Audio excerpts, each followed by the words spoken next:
namin ngayon is about cross-cultural differences in cyberbullying behavior and the short-term longitudinal study na ginamit sa pag-solve dito.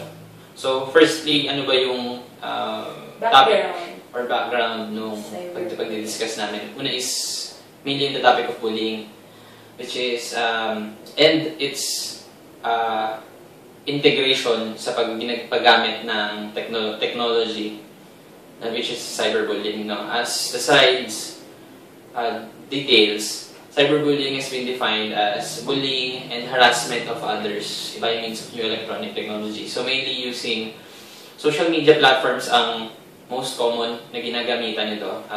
Mainly Facebook, Twitter, Instagram, depende. As long as dinidegrade nito or minimistreat ang isang tao verbally or usually images din, but by just the medium of technology, we can define it as cyberbullying, and it is extending the definition of traditional bullying. So, yung methods na ginamit dito is usually, sa study is dalawang sample lang yung ginamit nila, is dalawang samples from United States and Japan. So, bakit nga ba United States and Japan? So, madalas yung ginamit yung United States and Japan dahil firstly, culture. Sa culture ng dalawang countries. Kinumpare yung Western tsaka Eastern culture ng Japan. So, malalaman natin dito, malalaman natin study further on sa discussion if ano nga ba yung differences nila in terms of accepting or pag-receive ng cyberbullying. Is it more frequent sa isa rather than the other, or is it just equal? Na based sa results, ang unang napansin is mas frequent or mas malaki ang results, mas malaki ang data na nakukuha na mas malaki, mas frequent ang cyberbullying in the United States rather than Japanese culture. Not necessarily walang cyberbullying or significantly higher ang difference nila, but mapapansin natin na it's just the level of cyberbullying frequency mas mataas ang sa US kaysa sa Japan. Bakit nga ba?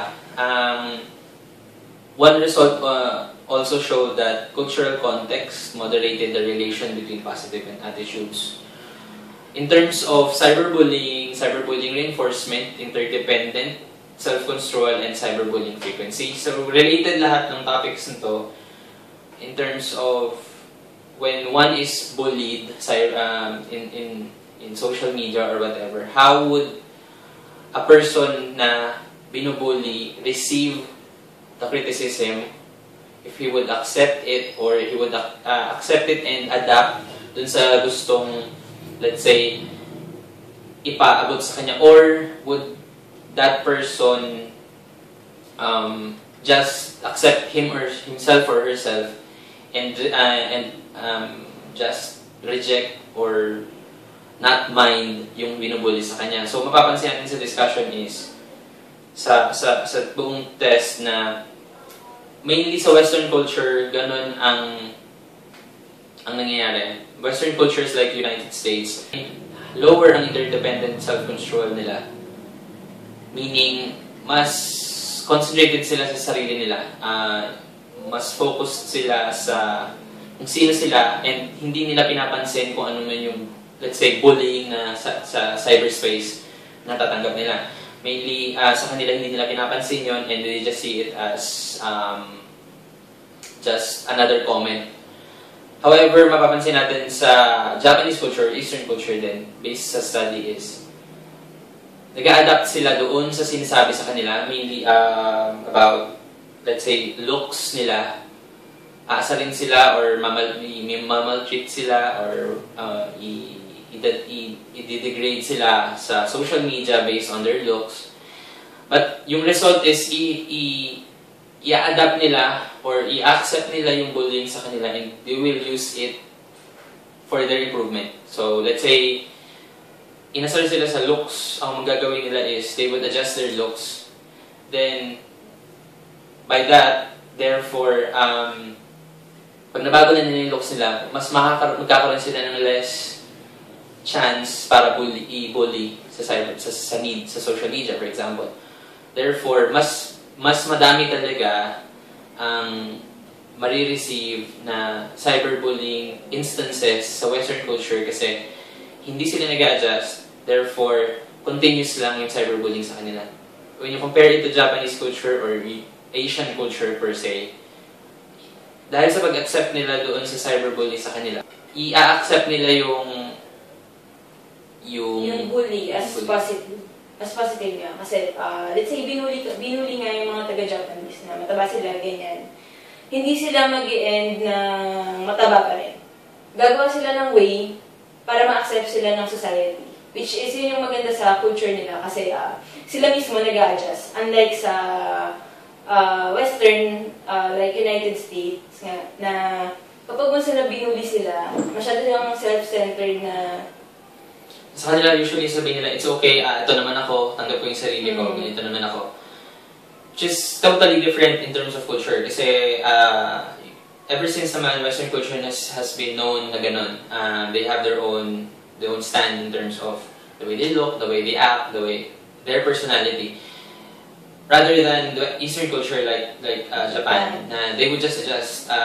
Like us Filipinos, meron din tayong tendencies na ganun. Na pag inasal tayo na ang ganitong itsura mo, then automatic sa atin na magpapaganda ako, magpapapayat ako, mag-adjust ako. Then ganun talaga mangyari. Pagdating ng panahon na yung mismong tao na nagbubully sa kanya, makita na yon na ito na yung binubully ko dati. Then mag-adjust na rin mismo mag-adjust. Parang yung binubully niya is mapuputol, yung bullying niya mapuputol. Therefore, yung frequency ng pagbubully sa tao is mas iksi or mas bababa sa ganyan. So, in terms of bullying din, napasok yung aggression.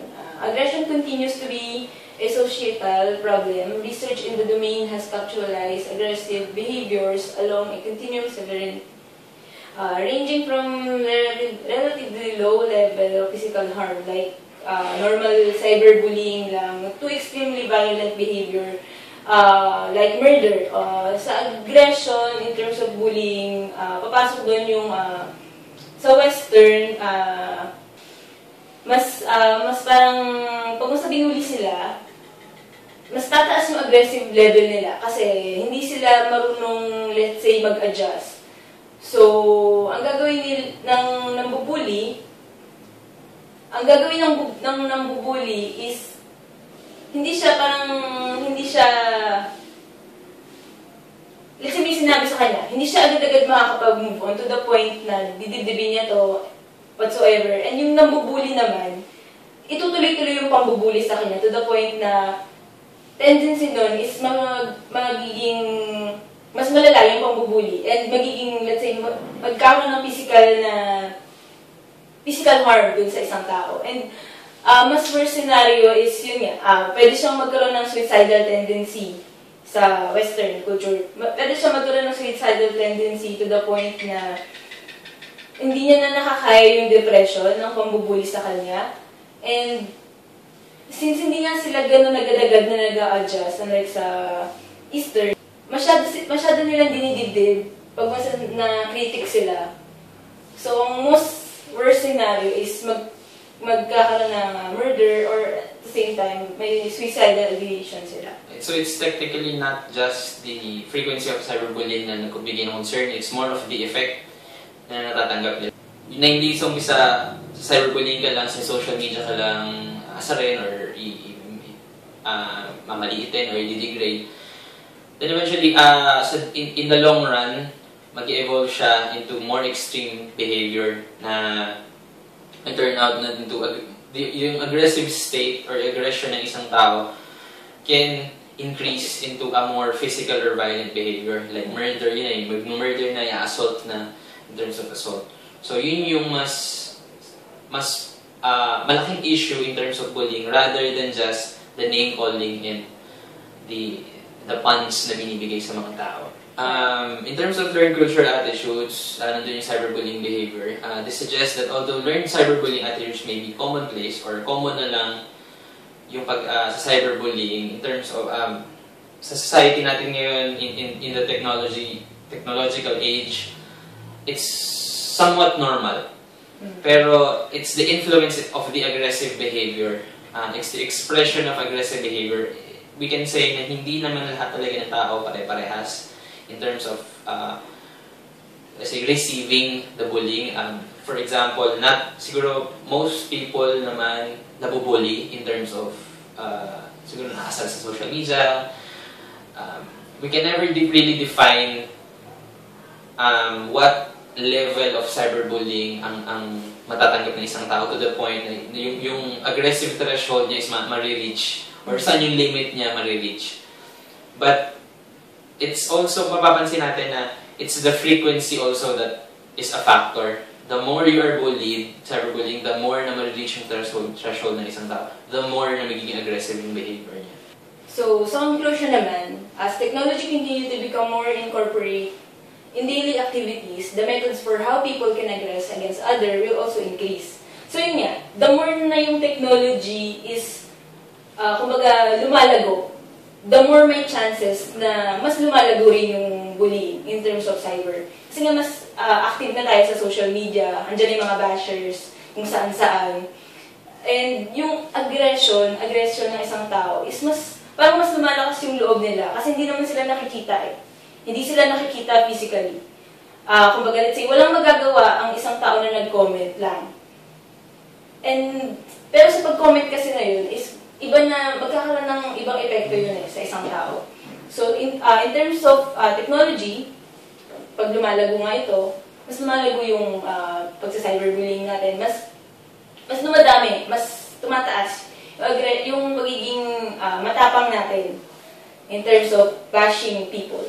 And technically, in terms of technology, the more technological gadgets you have, the more medium of cyberbullying you can produce. You have a laptop, you have, I don't know, maybe meron kang 5 Facebook accounts, yung bashers mo meron 5 Facebook accounts, all sorts of social media for cyberbullying.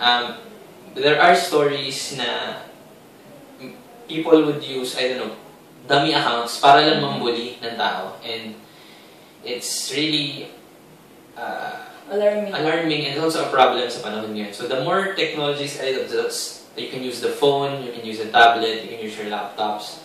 Even technologies in terms of TV, minsan nababashing sila dun. YouTube, you can also use that para sa pagbubully. Anyone can use any technological advancement or any technological device for cyberbullying game. The current research extended our understanding of cyberbullying by further elucidating some of the theoretical risks and protective factors in cyberbullying frequency. That with continued research and theoretical developments, interventions can be created and tested to reduce cyberbullying behavior. Sa current research nga, may mga research na studies about cyberbullying, and sa mga researches na to, doon nagkakaroon ng development kung paano ma-stop, kung paano ma-lessen yung pagsa-cyberbully ng isang tao.